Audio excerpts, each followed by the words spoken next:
here at the R.S.Douglas taxidermy stand with Tom, the taxidermist, and he's just going to run through a bit of this fantastic gear he's got here this weekend.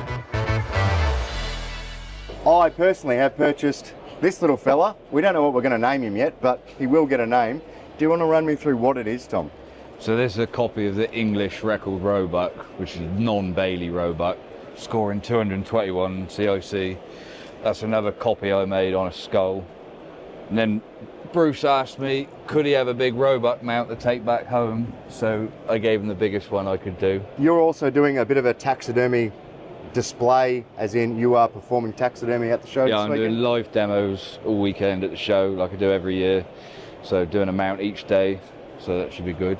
Now, a lot of the people come in here and think this is all fantastic taxidermy, but it must be just for display.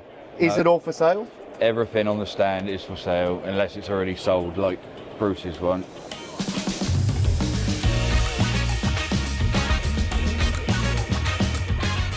Sam, not long ago there was a statement put out by the government with actual legislation for the phase out of lead ammunition.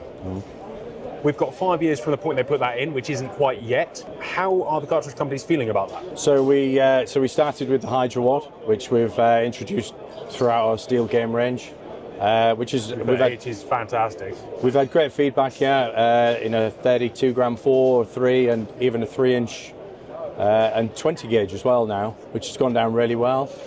We're working on new materials for a secondary wad, which will reduce the degradation time. So we're hopeful to sort of launch something sort of within the next year or so. Big question on everyone's lips, sub-gauge. Are we going to be seeing some 410 bismuth, that kind of thing being developed? Yeah, we hope to do 410 bismuth this year actually, yeah, that's one. So, is it possible to make 410 steel shells? I know there's one company in America that does it, but I'm guessing it's harder with CRP than SAMI.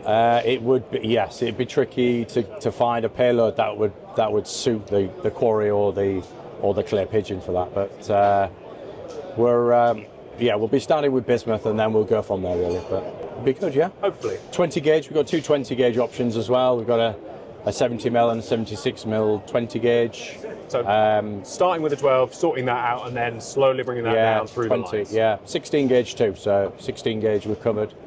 Are we going to see any tungsten, or is that not something that's on your horizon? You're working really hard to get steel as the main driver.